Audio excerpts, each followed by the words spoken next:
Welcome to a Sherlock Holmes mystery, where a Halloween night turns deadly. A child vanishes, and a phantom stalks the fog. But before we begin, where are you listening from tonight? Tell us below. It was a bitterly cold October evening when London's gas lamps flickered weakly through the rising fog, and the faint chime of Street Mary's clock struck 8. Dr. Watson stirred the fire in our Baker Street sitting room, glancing occasionally at Holmes, who sat cross-legged upon the hearthrug, his piercing eyes fixed upon a small black envelope that had just arrived by special messenger. It bore no return address, only a faint trace of orange wax, stamped with the impression of a pumpkin. Holmes turned the missive over in his long fingers, sniffed the seal lightly, and said, "Interesting. Wax of inferior quality, scented faintly with cloves. A theatrical touch. Watson, our correspondent, has a flair for the dramatic." He broke the seal and unfolded the note. The handwriting was elegant but trembling, as though written in haste or fear. "Mr. Holmes, a dreadful incident has befallen my household. My son vanished last night during our village's All Hallows' Eve festivities. The local constables believe it a childish prank, but I know better. There was something in the lane, something that wore a man's coat, but no man's face. I beg of you, come at once. Yours in desperation, Eleanor Fawkes, Fawkes Manor, Hollowmere, Surrey." Watson read the note twice before speaking. "Good heavens, Holmes! Surely this is a matter for the local authorities." Holmes smiled faintly. "Indeed, my dear Watson. And yet the authorities have, as usual, mislaid their imagination. A man's coat, but no man's face," she writes. "What do you make of that?" Watson shrugged. "A child's fancy, or a frightened mother's embellishment." "Perhaps," Holmes murmured, rising abruptly. "Or perhaps it is the first truthful observation in a web of deceit. You see, Watson, even the most fanciful detail can contain the germ of reason." He moved to his desk and consulted the Bradshaw Railway timetable. "The next train to Guildford departs in 40 minutes. Pack your revolver and that infernal wool coat of yours. We are bound for Hollowmere." The journey was uneventful, but for the atmosphere that seemed to thicken as we left the glow of London behind. The countryside lay silent under a rising mist. By the time we alighted at Hollowmere Halt, a spectral moon had climbed above the clouds, illuminating a desolate village street where paper lanterns still fluttered from the previous night's festivities. A lone constable waited by a horse-drawn trap. "Mr. Holmes, Dr. Watson," he greeted nervously. "Inspector Lestrade wired ahead. Said you might be comin'. I'm Constable Briggs." Holmes inclined his head curtly. "You are to take us to Mrs. Fawkes at once." Briggs nodded. "Aye, sir. A queer business, this one. The boy went missin' after the costume parade. Search parties combed the woods till dawn. Not a footprint nor cry to be found." Holmes' gaze swept the street, noting the half-collapsed bunting, the jack-o'-lanterns still guttering by cottage doors. "Tell me, Briggs, were any adults masked last night?" "Dozens, sir. It's tradition. The Fawkes family hosts it every year. Games, sweets for the children, all that. But this time, well, folks swear they saw the Shadow Man." Watson frowned. "The what?" "The Shadow Man, sir. Old village ghost story. Here's every Hallowen, they say, tall feller in a greatcoat and a hollow face." Holmes's lips curved slightly. "How singular. A legend, a missing child, and a mother's plea all in one letter. I believe, Watson, we may have stumbled upon a case where folklore conceals fact." Fawkes Manor stood at the crest of a hill overlooking the village, its gables black against the moonlight. Inside, the air smelled faintly of candle wax and damp velvet. Mrs. Eleanor Fawkes, a pale woman of perhaps 35, rose as we entered the drawing-room. Her hands trembled as she offered them in greeting. "Mr. Holmes, Dr. Watson, thank you for coming so swiftly. I have no one else to turn to." Holmes inclined his head, his tone unexpectedly gentle. "Pray, sit, madam. Begin at the beginning. Every detail, however trivial." She clasped her hands together. "It was the Hallow End Fair. My son, Peter, was dressed as a little pirate. At 9 o'clock, he joined the other children for the trick-or-treat procession down the lane. I saw him laughing beneath the lanterns, then he vanished. Moments later, several of the children screamed. They said a man had stepped from the shadows, tall, cloaked, with a pumpkin for a head. He spoke no word. When the lights flickered, he and Peter were gone. Watson glanced at Holmes, expecting him to dismiss the tale, but instead his expression had grown intensely focused. "You mentioned flickering lights," Holmes said softly. "Were they oil lamps or electric?" "Electric, sir. My late husband had them installed last year, the only house in Hollowmere so fitted." And this occurred precisely at what hour?" 9:30. Holmes rose and paced to the window. "Mrs. Fawkes, was there anyone among your guests with a particular interest in the boy, his inheritance, perhaps, or his father's estate?" She hesitated. "My brother-in-law, Henry. He manages the estate until Peter comes of age. But surely you don't think—" "I think nothing yet, madam," Holmes interrupted. "But I observe a good deal. For example, I observe that your electric lights flickered at precisely the same hour your son disappeared, a phenomenon unlikely caused by mere voltage fluctuation in so small a system." He turned, eyes glinting. "Tell me, does Hollowmere have a telephone exchange?" She blinked. "No, sir." "Then someone tampered with your generator." Watson started. "You mean this was no random abduction?" "Indeed not. The flicker provided the necessary darkness for the act. Whoever orchestrated it understood both electricity and theatrics, using the folklore of your shadow man to mask a very human crime." Mrs. Fawkes pressed a trembling hand to her lips. "Then Peter, he may still be alive?" Holmes' voice softened. "If my deductions are correct, yes. But time is of the essence. I shall inspect your generator at once, followed by the lane where the child vanished." He donned his greatcoat, the long shadow of his form stretching across the candle-lit floor. "Watson," he said, "bring your lantern. The night, it seems, has more than shadows to conceal." And with that, Sherlock Holmes strode into the fog-choked darkness, toward a village haunted by legends, and a crime that had transformed them into something far more sinister. The night air was damp with mist as we followed Holmes down the gravel path toward the rear of the manor, our lanterns cutting faint circles through the fog. The faint hum of machinery grew louder as we neared a small brick outhouse half hidden by ivy. Holmes paused before it, surveying the ground with his usual precision. His eyes darted across the soil, over the faint imprints of boots leading to and from the shed. He crouched low, fingertips grazing the ground. "2 sets of prints," he murmured. "One large, one small. The smaller print turns outward an inefficient gait, possibly a child. These are fresh, Watson, within the last 12 hours. He straightened abruptly and unlatched the shed door.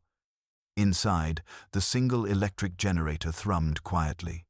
The smell of burnt oil and metal hung heavy in the air. Holmes examined the wiring with his magnifying glass, moving with quick, exacting movements. "Look here," he said, pointing to a coil of wire near the fuse box. "The insulation has been deliberately stripped and rejoined with black wax." "Black wax?" I echoed, leaning closer. "Indeed. The same composition as the letter seal, I should think. Our culprit has a taste for consistency. This tampering caused the flicker Mrs. Fawkes described. A calculated distraction, executed with mechanical precision. Observe also these scuff marks near the floor. The culprit knelt here recently, possibly to adjust the current." He took out his lens again, tracing a faint residue. "Sulfur. Not from the machine itself. Likely residue from a theatrical smoke powder. Our phantom knew how to use spectacle to conceal a crime." Holmes tapped the metal casing once with his cane, producing a hollow echo. "And note the lock forced cleanly, not crudely. Whoever did this possessed not only a mechanical aptitude, but also confidence, bordering on arrogance. He assumed no one in this house would understand what had been done." I peered outside, feeling the oppressive fog close in around us. "Holmes," I said quietly, "if the abductor knew the workings of the generator, might he be someone within the household? Someone with regular access?" Holmes nodded slowly. "An excellent observation, my dear Watson. Yes, an inside hand seems increasingly probable. Either the caretaker, the steward, or perhaps our enterprising brother-in-law, Henry Fawkes.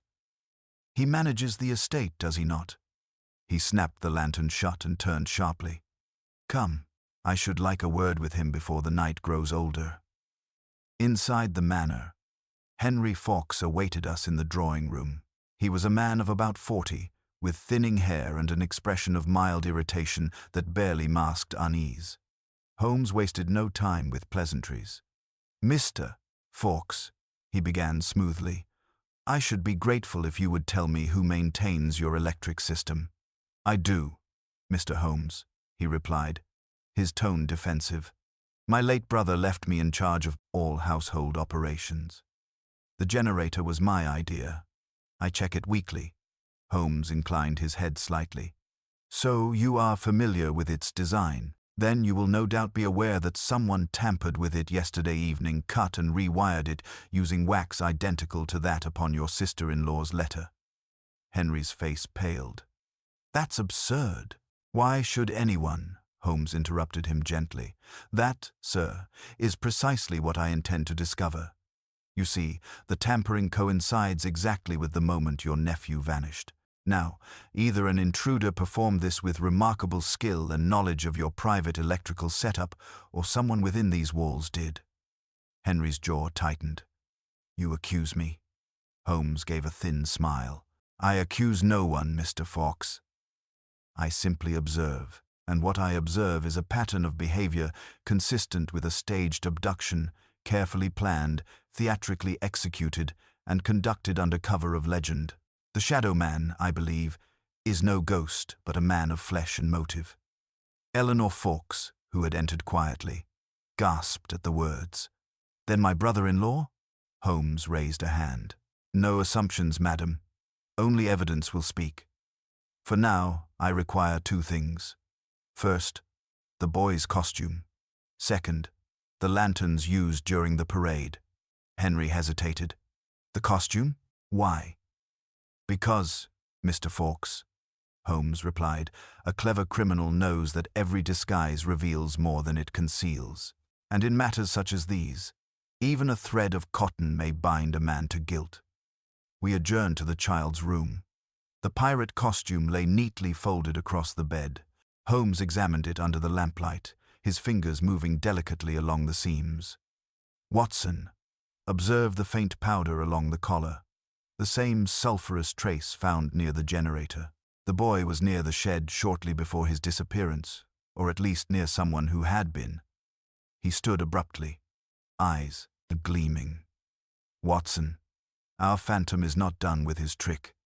The stage is set for a second act. We must be ready when he steps back into the spotlight." Outside, a bell tolled midnight. Holmes's silhouette framed the window, motionless and alert as the fog pressed against the glass. The case had begun to reveal its edges, and somewhere beyond that mist, a shadow waited to move again. The wind moaned through the eaves as Holmes stood motionless beside the boy's window, his sharp gaze fixed upon the faint outline of the garden beyond. The fog had thickened to an almost tangible mass, and every lantern glow shimmered like a ghost's breath. He turned abruptly from the glass and said in a low tone, "Watson, fetch your coat. We are going outside again.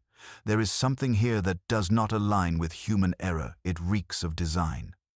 I followed him down the narrow staircase, our footsteps muffled on the thick carpet. The household slept uneasily. The hall clock struck 1. Outside, the air was heavy with moisture, and the gravel of the path glistened faintly beneath our lamps. Holmes moved swiftly, tracing the line of the hedge that separated the garden from the lane. His eyes swept the ground until he stopped suddenly and crouched.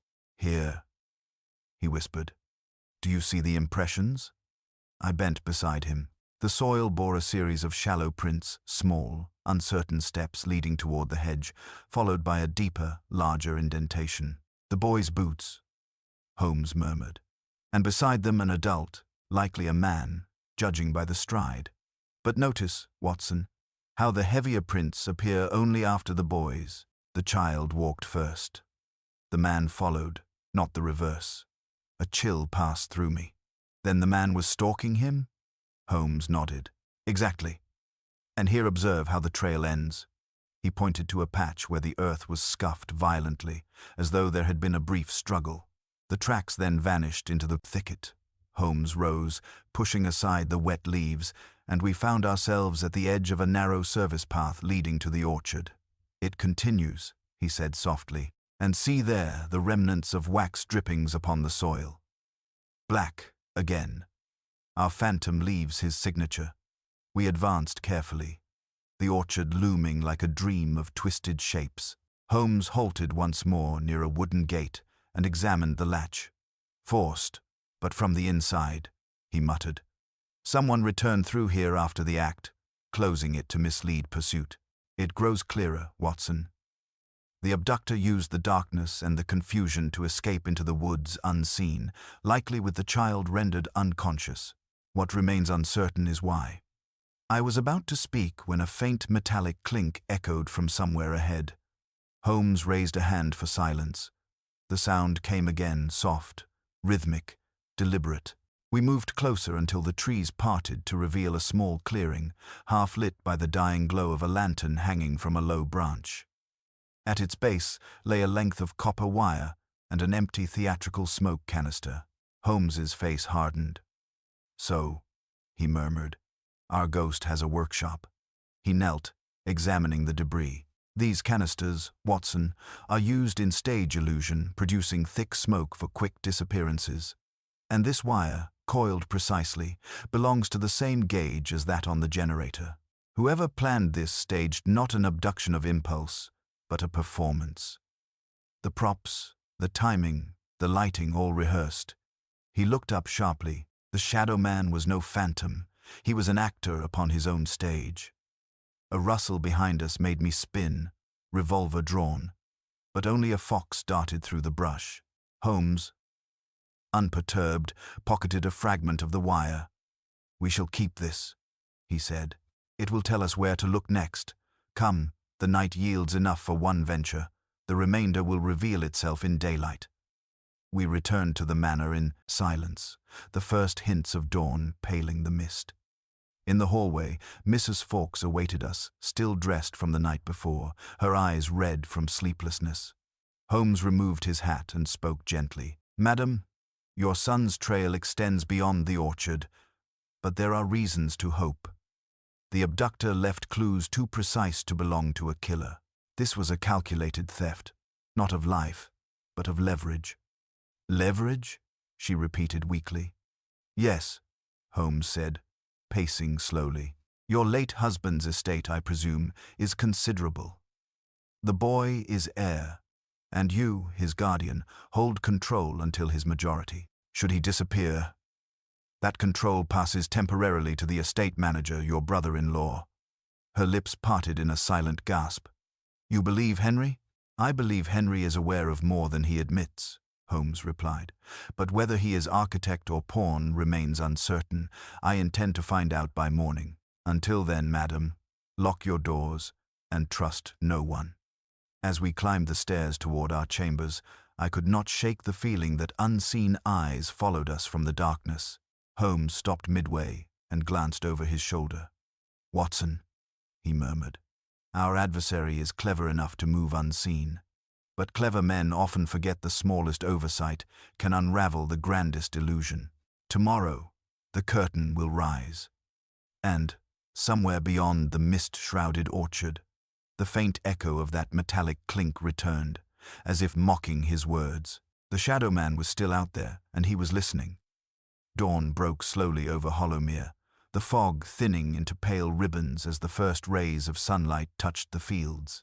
Holmes was already awake when I entered the sitting room, a cup of coffee in his hand and the morning newspaper unopened beside him.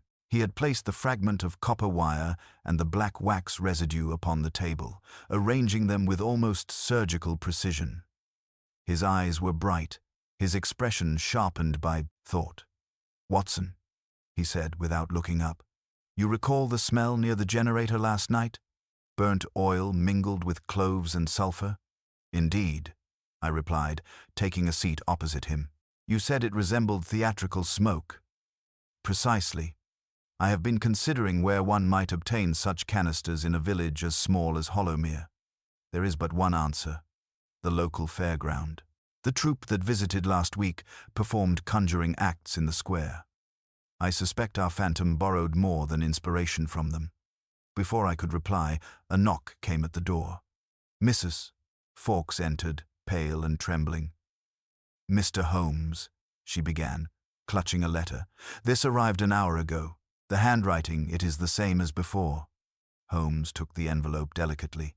The same black wax seal glimmered faintly against the paper, though the imprint this time bore no pumpkin, only the shape of a mask. He slit it open and read aloud. "Madam, your son is safe for now.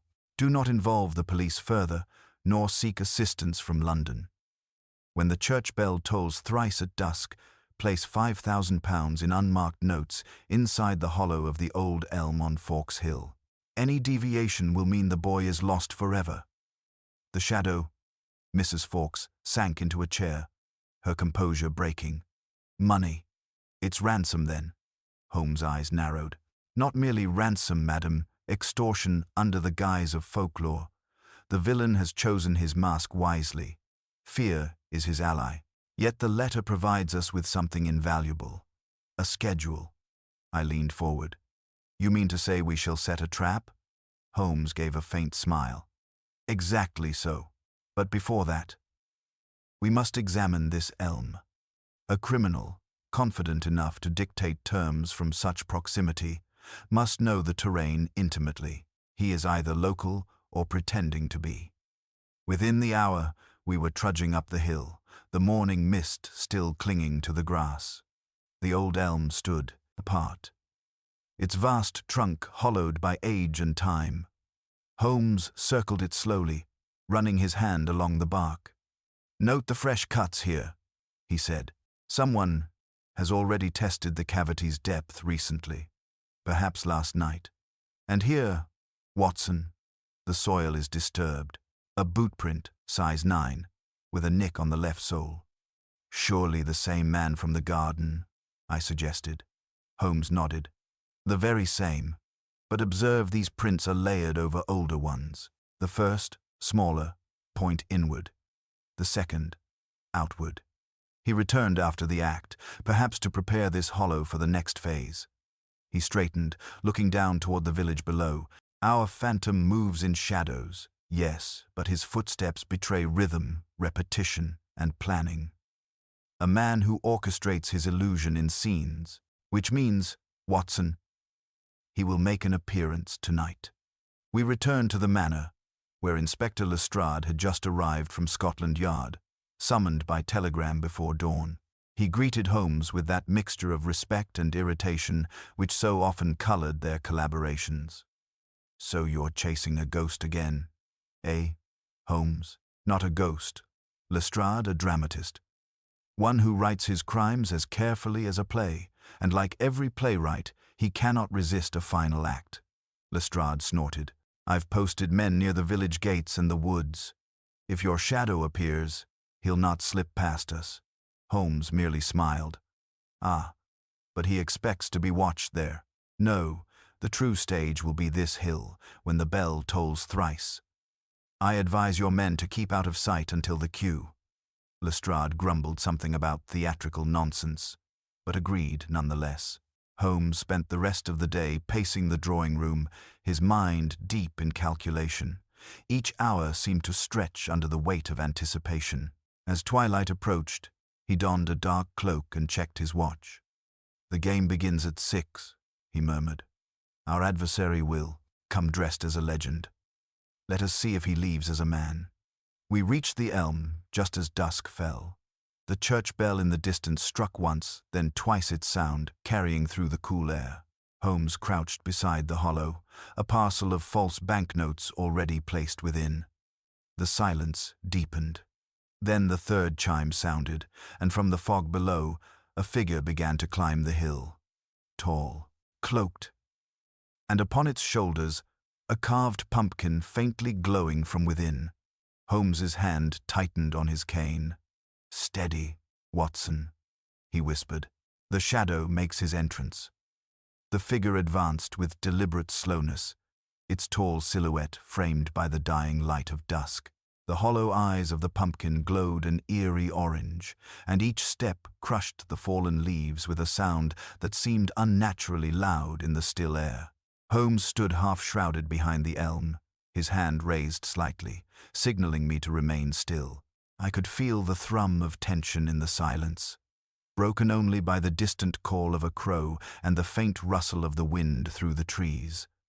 The shadow man moved directly toward the hollow, where the money lay concealed. He knelt without hesitation, as though he had performed this very gesture 100 times before, his cloak whispering against the ground. The lantern light caught the faint glint of metal beneath his sleeve, a small revolver ready in case of interference. I held my breath, ready to spring forward at Holmes's signal. Yet Holmes did not move. He leaned slightly closer, eyes narrowing in the dim glow.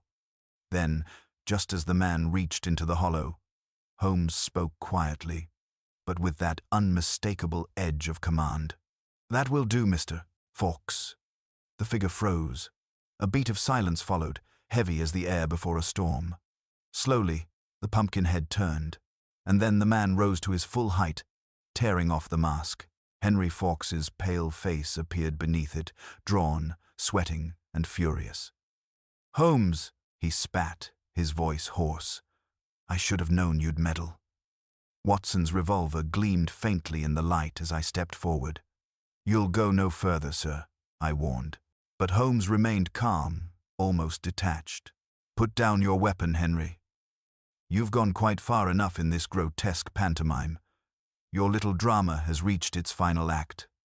Henry's fingers twitched near his coat pocket. "You think you know everything, don't you? You think you can just appear from London and pull the strings. You've no idea what it's been like, watching that woman squander the estate while I do the real work of keeping it alive." "Ah," Holmes murmured, stepping closer.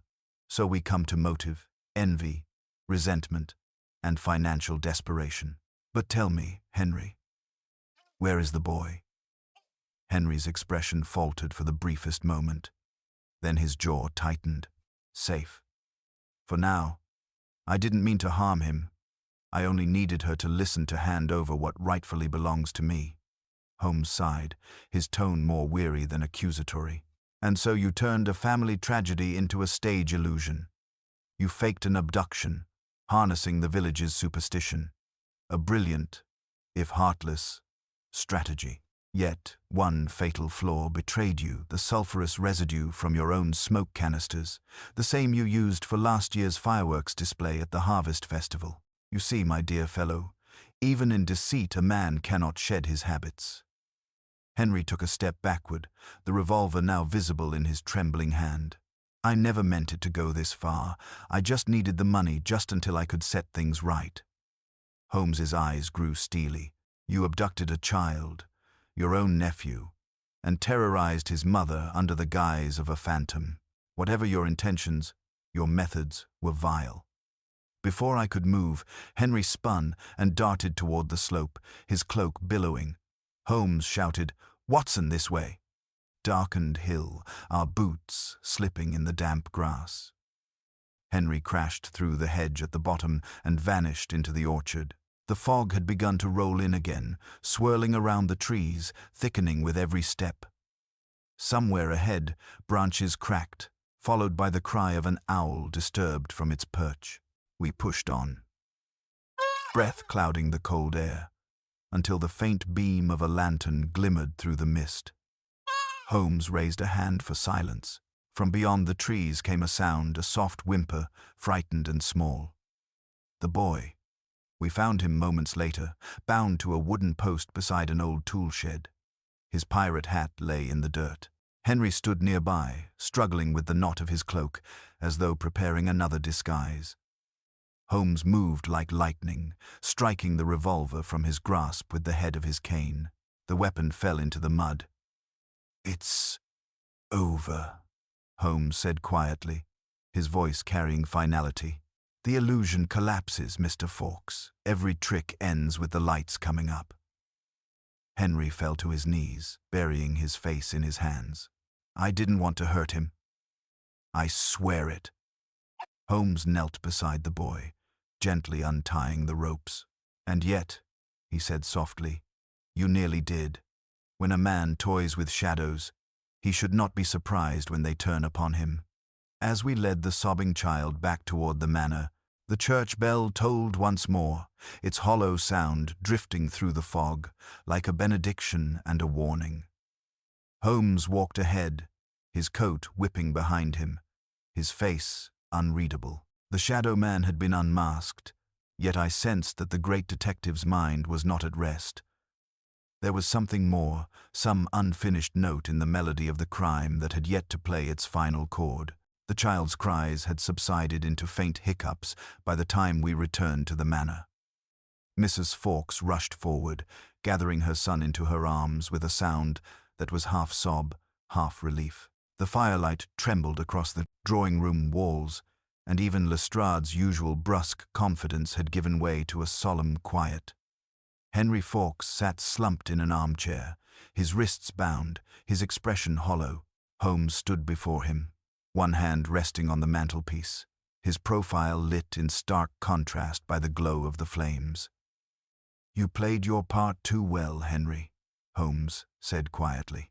"Too well for a man claiming mere desperation. You would have us believe this abduction was nothing but financial coercion, but the sequence of your actions tells another story." Henry's lips twisted. "What more is there to tell? You've got your confession, haven't you?" "I planned the scare, yes, but no harm was meant. I never laid a finger on the boy." "Indeed," Holmes murmured. "And yet your entire plan depended on him disappearing, a vanishing act worthy of a stage magician. Tell me, Henry, what did you intend to do once the ransom was paid?"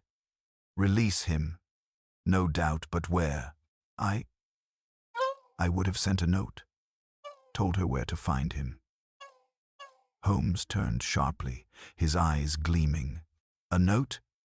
In the same trembling hand that wrote the first letter? I think not. That script, you see, was not yours." Henry looked up in confusion. "Not mine?" "Precisely. Your handwriting, though recently disguised, lacks the minute curvature of the S and the downward slant of the F we find in both letters. You forged neither. Someone else wrote them and someone else used you." A flicker of panic passed across Henry's face. "No, that's not possible. I worked alone." Holmes stepped closer. "And yet you knew where to find the theatrical canisters? You, a country estate manager with no interest in performance? You had help, Henry. Someone who supplied you the materials and the legend. Someone who knew how to turn superstition into strategy." The room fell silent. The ticking of the mantel clock grew unbearably loud. Lestrade shifted uneasily. "You and mean to say there's another player in this business?" Holmes nodded slowly. "Yes, and one far cleverer than our friend here. Henry was the front, the shadow's puppet, but the puppet master is still at large." He turned to Mrs. Fawkes. "Madam, has anyone recently taken up residence nearby? A tenant, perhaps? A visitor claiming acquaintance with your late husband?" Mrs. Fawkes blinked, startled. "Why, yes. Mr. Colin Brent. He arrived last month to rent the gardener's cottage. Said he was an engineer from Portsmouth, seeking quiet for his work." Holmes' eyes flashed. "An engineer, indeed. Watson, do you recall the cut and rejoined wiring, the precise splicing of the generator leads? That was no amateur's hand. We have found our missing accomplice." Lestrade was already moving toward the door. "I'll have my men surround the cottage." Holmes held up a hand. "No, Inspector. Not yet. If we rush now, he will vanish into the fog, leaving no trace. We must let him think himself safe until dawn. Then, when he tries to retrieve his share of the ransom, we shall be waiting." Henry's voice broke the tension, weak but bitter. He promised it would work. He said no one would get hurt, that it would frighten her just enough. Holmes' expression softened, but only slightly. The deceiver deceived. That, Henry, is the oldest story of all. The rest of the night passed in uneasy quiet. Mrs. Fawkes and her son retired upstairs, while Holmes sat awake by the dying fire, his face thoughtful and remote. I joined him near dawn, unable to sleep. "Do you think Brent will return?" I asked. "He must," Holmes said simply. "He will want to secure the evidence of his involvement or destroy it. The elm tree remains his tether. He cannot resist checking the snare he set." Outside, the first grey light crept across the fields, and a low mist clung to the ground like smoke. Holmes rose, stretching slightly, and reached for his hat and cane. "Come, Watson. The stage is not yet cleared. Our phantom must make his encore." As we stepped out into the cold dawn, the distant toll of the church bell echoed faintly across the valley. In the hush that followed, I could not shake the feeling that the game was far from over, that the real shadow, silent and unseen, was already moving once more among the mists of Hollowmere. The morning mist lay thick as wool over Hollowmere, muffling every sound except the steady crunch of our boots upon the damp earth. Holmes strode ahead, his tall frame cutting a sharp silhouette against the pale horizon. He moved with that quiet intensity that always signaled his mind was working at a furious pace beneath its calm exterior. We approached the gardener's cottage at the edge of the estate. A lonely structure crouched beneath an overgrown hedge, its windows dark, its chimney lifeless. Holmes raised a hand for silence and crouched to inspect the ground. "Footprints," he murmured. "Two sets, one leading away toward the woods at dawn, another lighter pair returning within the past half-hour. He's inside, Watson." I tightened my grip on the revolver concealed beneath my coat. "Then we'll have him this time," I whispered. "Perhaps," Holmes replied, "but tread carefully. This man is no blundering accomplice. He orchestrated the entire illusion, the generator, the smoke, the timing of the church bells. He is methodical, perhaps even theatrical. Expect a performance." He moved to the window, peering through the thin crack between the curtains. After a moment, he motioned me closer. Inside, seated at a cluttered work table, was a lean man with dark hair and the precise movements of an engineer. Before him lay a small coil of wire, a lantern, and several pages of notes. Beside these objects sat the carved pumpkin mask, its hollow eyes now extinguished. "Brent," Holmes whispered. "Our ghost removes his face." He pushed open the door so swiftly and silently that the man did not hear us until Holmes spoke his name. "Mr. Colin Brent, I believe your final rehearsal has concluded." The man sprang to his feet, eyes darting toward the small drawer beside him. Holmes's cane struck the drawer shut before Brent could reach it. "No need for theatrics," Holmes said mildly. "The pistol inside would only add to your list of errors." Brent's composure returned quickly. He smiled faintly. "I thought you'd come sooner, Mr. Holmes. I've followed your cases for years. It was only a matter of time before we shared a stage." Holmes regarded him coolly. "A stage, indeed, and you fancied yourself the playwright. You manipulated Henry Fawkes into carrying out your little drama while you remained unseen." "The director behind the curtain," Brent shrugged. "He was simple enough to convince. A man desperate for recognition will believe anything if it flatters his sense of purpose. I merely provided him the means." "And the profit," Holmes added. "Your share of the ransom, I presume?" Brent laughed softly. Money was a pleasant side effect. But no, my motives were purer. You see, I've long studied the psychology of fear, how legend and belief can make rational men lose all sense. Hollowmere was the perfect stage. All it needed was a ghost, and an audience willing to see one. You risked a child's life for an experiment? I said hotly. Brent's expression darkened. The boy was unharmed. I made sure of that. My quarrel was never with him. My work, Doctor, was to prove that reason collapses under pressure of myth, and it did. The great Holmes himself nearly hunted a shadow. Holmes' eyes gleamed with cold amusement. Almost, Mr. Brent. But not quite. You made one fatal miscalculation.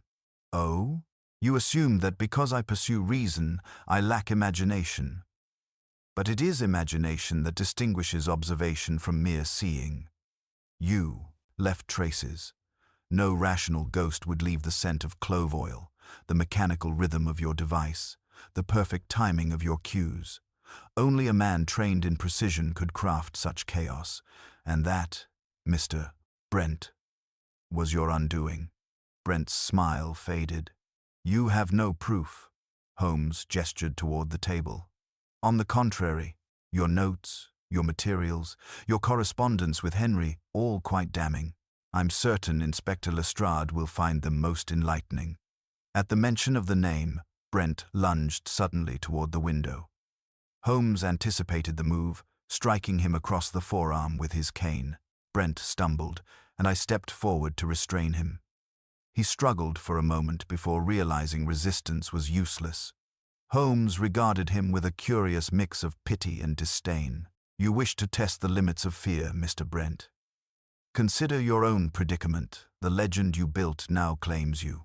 For when word spreads that the Shadow Man has been captured, the villagers will not remember Colin Brent the engineer. They will remember the phantom who became real.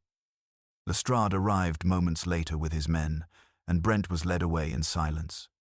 Holmes stood by the doorway, gazing out across the misty fields.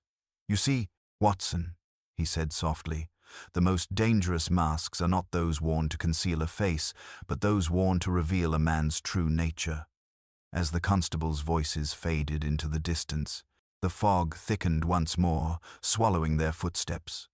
Holmes turned back toward the manor, his expression unreadable. Come, my friend. The performance is over, but the curtain call remains. There are still questions to be answered before the house lights dim. The morning sun had burned away the fog by the time we returned to Fawkes Manor, yet the house seemed colder than ever. Mrs. Fawkes met us at the threshold, her face drawn but composed. Young Peter clung to her skirts, his wide eyes fixed on Holmes as though he sensed instinctively that the tall man in the grey coat had somehow chased away the nightmares that haunted the night. Holmes removed his hat with quiet respect. Your son is safe, madam, he said softly. But our work here is not yet concluded. We gathered once more in the drawing-room, where Lestrade paced impatiently before the fire. Brent's confessed enough to hang himself twice over, he grumbled. He admits to staging the abduction, but he claims Henry knew nothing of the true plan. Says he tricked him into thinking it was a harmless scare. Holmes nodded slightly, his eyes distant. A clever lie, one with just enough truth to make it believable. But no, Inspector. Brent and Henry were not equals in this scheme. They were participants in a performance of two acts. Henry, the puppet of motive. Brent, the puppeteer of method. Yet even the best stagecraft cannot mask an inconsistency. I leaned forward. What inconsistency, Holmes? Holmes turned to Mrs. Fawkes. Madam, when your husband passed away, did he leave any private correspondence letters, perhaps, or an unfinished will? She frowned. Yes, there were papers he kept in his study. I believe some were drafts concerning the estate. Were these accessible to Mr. Brent? Her eyes widened. I suppose they might have been. The study adjoins the garden. He could have entered when Henry was working outside. Holmes's expression sharpened. Just as I thought. Brent's real target was not the ransom money at all. It was those documents. He needed chaos, fear, and confusion to search this house unnoticed. While the village chased phantoms, he hunted papers. Lestrade snorted. Papers? You mean to say all this was for a few sheets of parchment? Not parchment. Inspector power, Holmes replied. The late Mr. Fawkes's drafts contained revisions to the estate's trusteeship. Those changes would have stripped Henry of his control and appointed a new guardian for the boy. Brent, through Henry, sought to recover or destroy those pages before they came to light. Mrs. Fawkes gasped. Then Henry truly believed he was saving his position. Holmes inclined his head. Precisely. Brent fed him a story of shared injustice, convincing him that you planned to cut him out entirely. He dangled fear like bait, and Henry bit. Lestrade folded his arms. Well, Brent's in custody now. We can search the cottage for those papers. Holmes smiled faintly. Already done, my dear Lestrade. I sent one of your constables ahead with instructions. You'll find a hidden compartment beneath the floorboards of Brent's workshop containing the missing drafts and evidence of correspondence between the two men. Lestrade blinked, clearly irritated but impressed. You might at least let the yard have its moments, Holmes. Holmes ignored the remark, turning instead to Henry, who sat silent and pale by the fire. You have one chance left to show honesty, sir. You claim you meant no harm. Prove it. Tell us everything. Henry raised his eyes slowly, his voice shaking. He came to me 3 months ago, said he'd been a friend of my brother's, spoke of how Eleanor meant to replace me, how she despised the way I ran the estate. He promised to help, said if we frightened her enough, she'd relinquish control willingly. I never imagined he'd touch Peter. I swear, Holmes, I didn't know until it was too late. Holmes regarded him for a long moment, his features unreadable. Perhaps that is true, he said at last. But negligence is kin to malice, and both have consequences. The law will decide which applies to you. Henry bowed his head in silence. The room fell still, except for the ticking of the clock. Outside, the sound of hooves signaled the arrival of the police carriage that would take both men to London. Lestrade followed them out, promising his report would be on Holmes' desk before the week's end. As the door closed behind them, Mrs. Fawkes turned toward Holmes, her voice trembling. How can I ever thank you? Without you, I would have lost my child. My sanity, everything. Holmes gave a small, almost distant smile. Gratitude, madam, is unnecessary. I merely untangled a web that another man wove poorly. It is what I do. She hesitated. And yet, I must ask, how did you know Brent was not finished with his game? Holmes's eyes glinted with quiet amusement. Because, madam, a true dramatist never leaves the stage willingly. He lingers for applause. He turned toward the window, gazing out over the mist-wreathed fields. The performance is over, he murmured, but the echo of its deceit will haunt Hollowmere for many a winter yet. The fire crackled, and I found myself watching him in silence, as always struck by the paradox of the man cold and analytical one moment, almost melancholy the next. Somewhere beyond those distant hills, the church bell began to toll. Holmes stirred, his voice barely above a whisper. Come, Watson. The case is closed, but there is always another shadow waiting behind the next lamppost of London. And as we stepped once more into the pale sunlight, I could not help but wonder how many ghosts of human folly my friend had banished, and how many still waited for him in the fog. The train back to London rattled steadily through the morning countryside, its rhythmic clatter echoing in the compartment like the ticking of an enormous clock. Holmes sat opposite me, his head resting lightly against the cushion, eyes half closed but far from sleep. He held his pipe unlit between his fingers, turning it absently as the faint grey light of dawn slanted through the window. The smoke and fog of Hollowmere had been replaced by the clearer air of Surrey's uplands, yet the mood between us remained heavy, more reflective than triumphant. At last, I broke the silence. You've solved many strange cases, Holmes, but this one felt different. There was something theatrical about it, even for our line of work. Holmes opened his eyes and smiled faintly. Ah, Watson, you sense it too. This affair was not born of passion or greed alone, but of intellect misapplied, a crime conceived as an experiment, not an act of desperation. Brent was a rare specimen, a man who saw the human heart as a mechanism to be studied and fear as its most delicate cog. His stage was the village, his actors, the innocent. He tapped the pipe thoughtfully against his knee. What fascinated me most was his use of illusion not as deception alone, but as commentary. You see, Brent sought to prove that even the rational mind could be undone by suggestion. He was wrong, of course, but it was a near thing. "You mean," I said, "that even you felt the pull of his illusion?" Holmes chuckled softly. "Momentarily, yes. When Mrs. Fawkes spoke of a faceless man, a legend returning on All Hallows' Eve, one could almost feel the tug of superstition. Yet the trick of reason lies in acknowledging the allure of the absurd, without surrendering to it." I smiled. "You speak almost fondly of the man." "Fondly? No, but I recognize craftsmanship when I see it.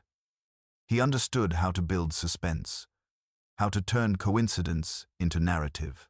Were he not a criminal, he might have been a playwright of some skill."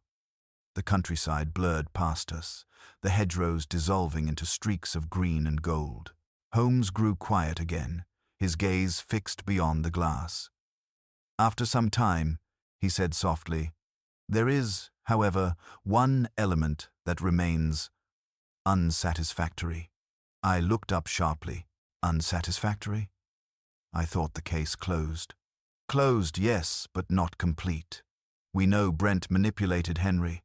But how did he learn so much about the Fawkes family in so short a time? His arrival in Hollowmere coincided too perfectly with the drafts of the new will. That, my dear Watson, is what I intend to learn." He reached into his coat and withdrew a folded telegram. "Before we left Surrey, I asked Lestrade to send word to Portsmouth to verify Brent's background. According to this, he was no engineer at all. The man's true name was Colin Brenchley, formerly of the Royal Theatre Company, dismissed for embezzlement and fraud." I whistled softly. A failed actor, then his obsession with staging the perfect illusion was nothing more than a return to form. Holmes finished. The man turned from the theatre of performance to the theatre of crime. How fitting that his last act should end behind the curtain of a prison wall. For several miles, neither of us spoke. The steady hum of the train filled the space between our thoughts. Then, as we neared Clapham Junction, Holmes leaned forward, his expression softening. "Watson, have you ever considered how much of life itself depends on illusion? We trust faces, words, reputations, all shadows cast by circumstance. The detective's task is not to destroy illusion, but to see through it, to the truth it conceals." I nodded slowly. "And yet, Holmes, truth can wound." "Undoubtedly," he said, a faint smile playing at his lips. "But better a clean wound from truth than the slow poison of deceit." When we arrived at Baker Street, Mrs. Hudson greeted us with her usual mixture of relief and scolding. She brought tea, and as I unpacked my notes, Holmes stood by the window, the early morning traffic of London humming below. "Do you know, Watson," he said without turning, "this case will be remembered not for its crime, but for its mirror. It showed me how easily intelligence may be perverted when stripped of conscience. A clever mind without morality is merely a sharper knife." He struck a match and lit his pipe at last, the first wisp of smoke curling upward like a spectre of the night we had left behind. "Still," he murmured, "there is some satisfaction in knowing the boy will grow up free of that poisonous influence. Hollowmere will forget its phantom soon enough, but the lesson endures. Even shadows obey the laws of light, and no trick of darkness can outlast the dawn." I closed my notebook, watching him through the haze of pipe smoke. Sherlock Holmes stood once again where he belonged, between reason and mystery, ever restless, ever brilliant, and forever waiting for the next riddle to break the quiet of Baker Street. The autumn afternoon waned into one of those pale London twilights that blurred the line between smoke and sky. Our rooms at Baker Street were unusually quiet. Holmes sat in his armchair, long legs crossed, his pipe resting cold beside him. The papers lay scattered across the table. Lestrade's official report on the Hollowmere affair, a letter from Mrs. Fawkes expressing gratitude, and a small envelope containing a child's drawing of Holmes and me standing beside a pumpkin-headed figure. Holmes had studied the crude sketch for several minutes before placing it gently aside, as though it carried something fragile within it. "It is strange, Watson," he said finally, "how innocence so easily forgives what intellect cannot. The child will remember the adventure as a frightful game, while those who plotted it will remember only ruin. And yet, in that very contrast, lies the true moral of the case." I looked up from my notes. "And what moral do you find in it, Holmes?" "That men will go to any length to impose order upon their fears. Henry Fawkes feared destitution and irrelevance. Brent feared obscurity. Both sought to control the uncontrollable, to give their misfortune a narrative shape. They forgot that truth, unlike theatre, rarely obeys its author." He rose, pacing before the fire, his voice deepening as he spoke. "Observe, Watson, how often crime springs from the desire to rewrite life's dull script. They fancy themselves dramatists of destiny, when in truth they are merely actors trapped in their own deception." I could not help but smile. "You speak almost like a philosopher tonight." He glanced at me over his shoulder. "Philosophy is merely deduction viewed from a moral altitude. The reasoning is the same. The stakes are larger." Outside, the street lamps flickered to life, their glow diffused by the fog creeping up from the river. Holmes moved to the window, peering down at the passing hansom cabs and the shadowed faces hurrying along Baker Street. "London," he murmured, "is a theatre greater than any stage Brent could imagine. Every street hides a plot, every passerby conceals a motive, and yet the play continues without applause or curtain call." There was a melancholy in his tone I seldom heard. "You sound almost weary of it," I said quietly. He turned back with a faint smile. "Weary, perhaps momentarily. But rest, my dear Watson, is only the pause between acts. I have no doubt the next mystery is already writing itself somewhere beyond that fog." Just then, Mrs. Hudson entered with the evening post. Holmes took the bundle and thumbed through it absently until one envelope arrested his attention. It was small, unadorned, sealed with plain red wax. No stamp, no address, merely Sherlock Holmes, Esquire, written in a hurried hand. He studied it for a moment, then opened it with the point of his penknife. Inside lay a single card, bearing only 6 words. "The shadow lives where reason sleeps." For a long moment, neither of us spoke. The words seemed to hang in the room like the faint echo of a distant bell. Holmes's expression did not change, but his fingers tightened ever so slightly around the card. "From Brent?" I asked at last. "Impossible," he murmured. "He is in custody, under guard. No. This comes from another hand, perhaps an admirer, perhaps something more." He turned the card over, examining the back. No watermark, no scent, no distinctive fibers. Yet the paper is of the same make used by the Fawkes estate. He looked up sharply. "Curious, is it not? Even after the curtain falls, the stage may not be empty." I frowned. "You believe there's more to the affair?" "I believe," he said slowly, "that every story casts a longer shadow than its ending allows. Perhaps this message is mere mischief, or perhaps the prologue to something yet unseen." He placed the card on the mantel, where the flickering firelight illuminated the single cryptic sentence. Then, almost with a sigh, he reached for his violin and drew the bow lightly across the strings. The sound rose soft and reflective, a melancholy thread weaving through the quiet room. As he played, the fog thickened outside, swallowing the street beyond our window. The lamplight turned golden and dim, the sound of the city fading until only that lone melody remained. When he finished, he looked toward me with the faintest hint of a smile. "You see, Watson," he said, There will always be another shadow behind the trick, behind the mask, behind the very notion of truth itself. Our task is not to banish it, but to follow it until it breaks into light. He set the violin down, the final note still trembling in the air. Now then, he added briskly, what say you to a case of tobacco from Dublin and a quiet evening without phantoms? I laughed softly, closing my notebook. For tonight, Holmes, that sounds like the perfect mystery.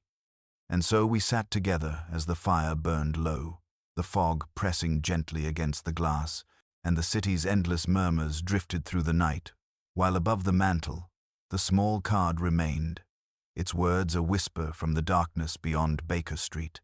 The shadow lives where reason sleeps.